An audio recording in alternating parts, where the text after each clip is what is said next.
Olá pessoal, tudo bem?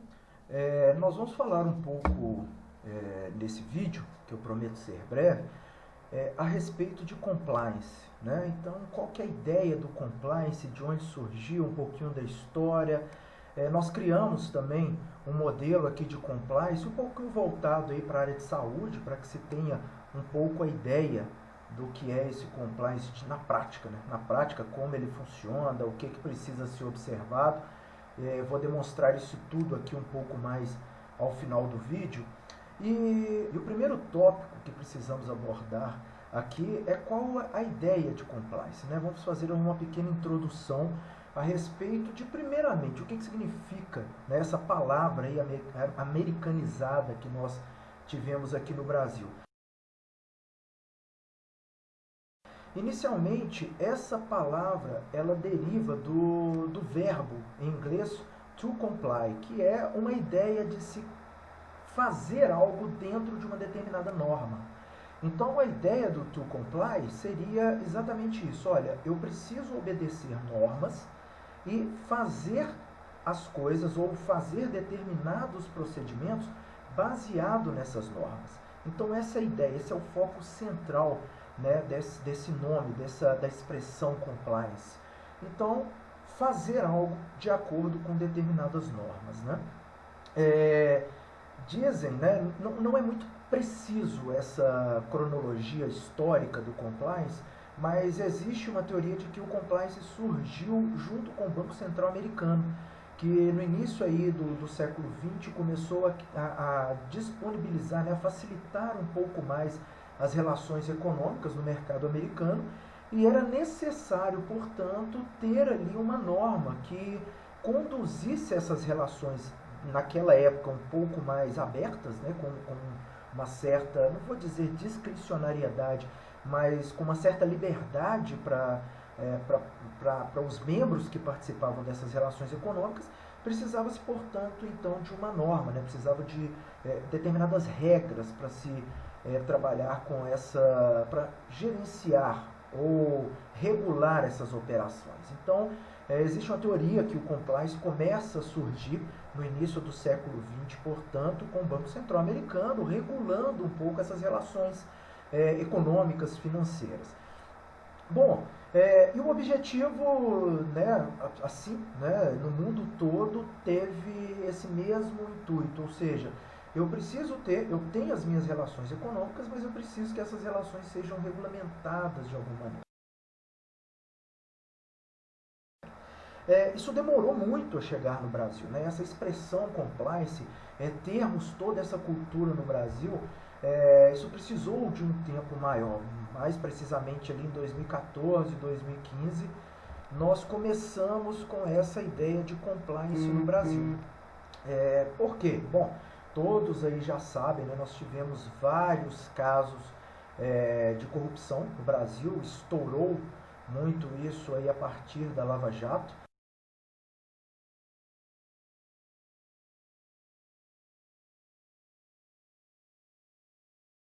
Em 2014, 2015 ali, começamos com a Lava Jato de fato, com as investigações mais profundas, e começou-se a ter essa necessidade do seguinte: olha, nós precisamos regular essas relações do poder público com o poder privado, né? Ainda existe uma regulação que se tornou até obrigatória por parte de algumas empresas de direito privado em aderir ao compliance como uma norma interna. Isso também no nosso ponto de vista é algo muito bom, porque passamos a ter não uma questão só estatal, né, só intervenção do Estado nessa busca de regulação, mas também as próprias entidades aí de direito privado se preocupando com isso, né? A própria Petrobras criou aí o seu manual de compliance, então a própria Petrobras regula internamente com os seus funcionários, os seus gestores, quais são as normas que precisam ser seguidas, né? Mas nós temos aqui a Lei 12.846, que é uma lei específica, né, criada aí pelo governo brasileiro para a gestão dessa responsabilização administrativa e civil de pessoas jurídicas pela prática de atos contra a administração pública nacional ou estrangeira. Então, a ideia nós temos na Lei 12.846 uma regulação sobre práticas na gestão administrativa, na gestão pública ali, no que se diz respeito a contratos, ao comportamento tanto interno de membros ali da própria administração pública quanto membros da sociedade no geral. E complementando essa lei em vários aspectos, ainda temos a citação da 8666, que são as leis das licitações também, que prevê uma série de artigos sobre essa normatização. Tá? No Brasil nós tivemos vários marcos de corrupção aí, citando aqui a questão da Petrobras, mas tivemos da Eletrobras também. E uma questão interessante é que essa corrupção, essa maneira de se agir não observando a norma, não se dá apenas no âmbito, como nós citamos aqui, de Petrobras e outras questões, outros órgãos públicos, não. Até mesmo em próprios hospitais, nós já tivemos aí casos de médicos que fraudavam consultas para que pudesse receber, pelos valores dessas consultas, sem de fato tê-las praticados, ou até mesmo a gestão de compras desses hospitais. Existem sim histórias aí, existem casos de compradores de hospitais, ou seja, uma instituição privada, um hospital privado, tem ali o seu setor de compra e esse comprador tem ali um certo esquema com o seu fornecedor para que consiga ali aumentar um pouco o preço, viabilizar a compra por um valor um pouco acima do previsto e ganhar uma comissão sobre aquela compra que ele está fazendo, onde não faz sentido, a partir do princípio que, a partir do momento que partimos do princípio que o comprador, a ideia é que ele consiga trazer benefícios ali para a instituição. Ou seja, essa ideia de necessidade de regulação conforme a norma, ela não pode ser apenas observada no âmbito público, mas no âmbito privado também, e como eu havia citado aqui, isso vem virando uma cultura aí de compliance na nossa sociedade.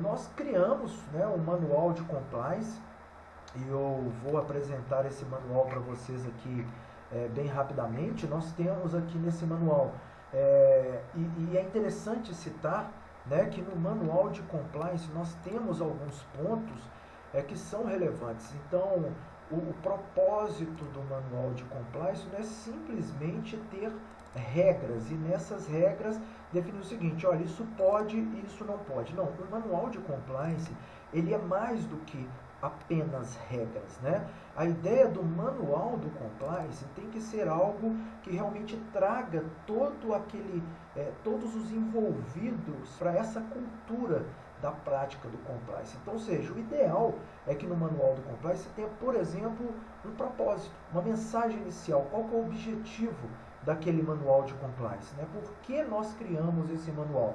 Então, é interessante que se tenha toda essa análise de uma mensagem inicial, do porquê de tudo aquilo. Tá? Um outro fator interessante também é a missão, visão e valores da instituição. Então, é muito comum, inclusive, que nos próprios valores da instituição exista, por exemplo, a questão ética. Então, a questão ética na nossa instituição, ela é um marco, é um ponto fundamental, é uma norma fundamental da nossa instituição.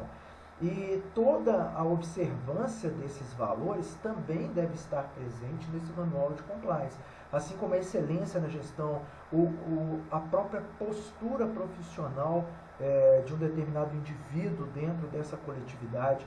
Então, esses marcos de valores, princípios, de visão da instituição também devem ser considerados nesse manual de compliance. Uma questão interessante, o dever de cada colaborador.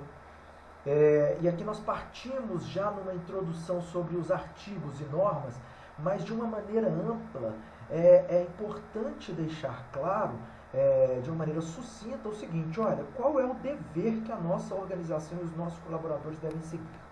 Então, respeito às normas internas de procedimento, observando inclusive este manual de compliance. Ponto. De uma maneira genérica, eu já trouxe o indivíduo para que ele entenda, né, que o manual de compliance em si, ele deve ser observado internamente em todo o procedimento. Outra, respeito integral à Lei 12.846. É um outro princípio, é um outro dever do funcionário, do colaborador ou da organização. Então, esses deveres devem ser explicitados de forma sintética, inicialmente aqui no manual. E, naturalmente, depois nós temos um código de integridade, e essa questão do código de integridade é tratar um pouco sobre a postura do indivíduo, né? Então, ou seja, antes mesmo de entrar em normas, regras, nós vamos tratar um pouquinho o seguinte: o que se espera de cada profissional dessa instituição. Então, qual que é o objetivo da integralidade, da integridade de cada profissional? Então, o que se espera dele? Então, essas normas de integridade são importantes também em um manual de compliance. E, naturalmente, depois entraremos aí em cada artigo, em cada inciso, em cada parágrafo. E o interessante é que o manual de compliance ele é muito próximo à edição de uma lei, né? Percebam que nós temos artigos, nós temos parágrafos, nós temos incisos. Então, em cada artigo desse, nós citamos ali a postura, regras, de fato, né, de postura em processos e até mesmo posturas pessoais.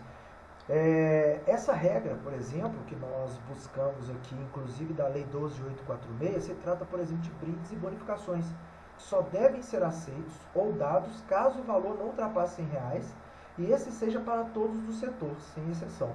Na Lei 12.846, nós temos um artigo que descreve exatamente isso.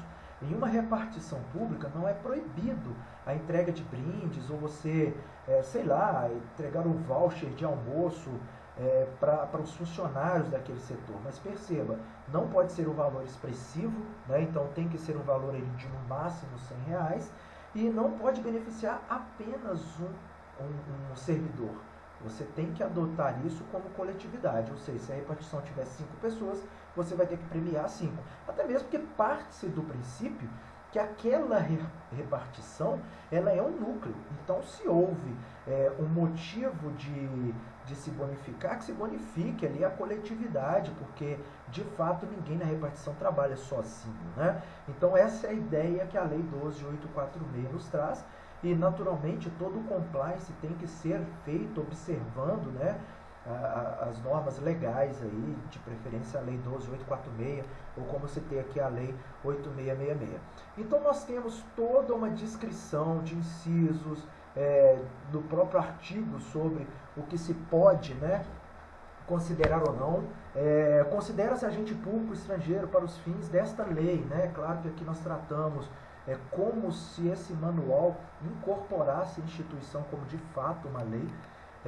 Então nós temos todos esses artigos que nós criamos, apresentarei a todos aí, mais ao final nós podemos trocar mais algumas ideias em relação a esse manual.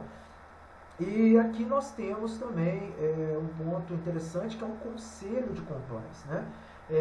Esse conselho de compliance é fundamental para que tudo isso de fato seja observado em todas as relações e processos da empresa. O conselho de compliance, ele geralmente, né, possui ali membros da diretoria. No caso, nós criamos um compliance aqui para o setor de saúde, então membros do conselho médico, de enfermagem, ou seja, é importante que ele seja um conselho misto, né, onde nós temos aí desde um representante da própria diretoria do hospital, um representante lá do setor administrativo, para que todas essas ideias e esses julgamentos em torno do compliance tenham aí pontos de vistas diferentes. E ao conselho, naturalmente, cabe uma série de deliberações, né? Como as próprias políticas de compliance, a revisão do compliance em si, avaliar possíveis casos que ferem o regimento interno, punições conforme a política, né, no nosso caso aqui do hospital, e um fator interessante também, no contrato de trabalho pode ter o compliance como uma das, né, das regras que regem essa relação de trabalho. Principalmente aqui, falando no compliance voltado um pouco aí para a área de saúde, é comum que os médicos que fazem parte do corpo técnico ali do hospital sejam terceirizados, né, sejam pessoas jurídicas. Então essas pessoas jurídicas firmam um contrato de prestação de serviço com o próprio hospital. E nesse contrato de prestação de serviço cabe sim termos aí o compliance como regras a serem observadas, passíveis de punição, naturalmente, se não forem cumpridas. E essas punições, quem faz toda a parte de julgamento, de aplicação, é o conselho, né, de compliance, que, como eu disse, é fundamental aí de toda essa gestão, tá? Bom, a questão de denúncias, então, tudo isso daqui, né, advertências, tudo isso também nós citamos nesse nosso modelo. Bom, concluindo um pouquinho aqui de tudo o que nós falamos, a gestão do compliance se torna cada vez mais essencial nas relações comerciais hoje, que seja com o poder público, que seja entre relações de empresas de direito privado, né?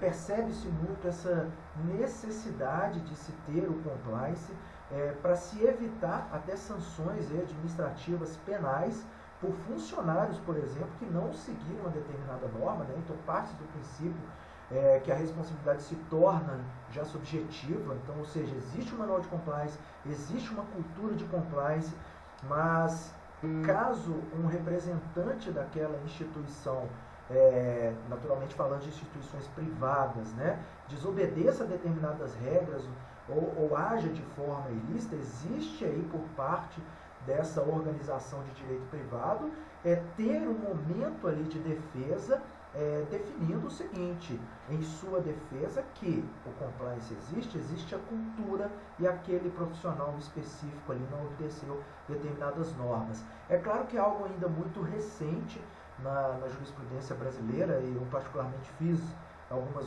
pesquisas aqui junto com o grupo, não tivemos aí alguma jurisprudência que trata o seguinte, olha, teve um funcionário, lesou aqui, por exemplo, uma outra empresa de direito privado, e a empresa respondeu ou lesou aí um determinado consumidor. Ainda não temos jurisprudência nisso, mas doutrinadores já dizem aí que cabe em si uma discussão. Caso já se tenha toda uma cultura de compliance na empresa e esse profissional, porventura, aí, não se adequa, não respeita isso e de má fé age contra essa cultura, a empresa não necessariamente responderia aí de forma objetiva.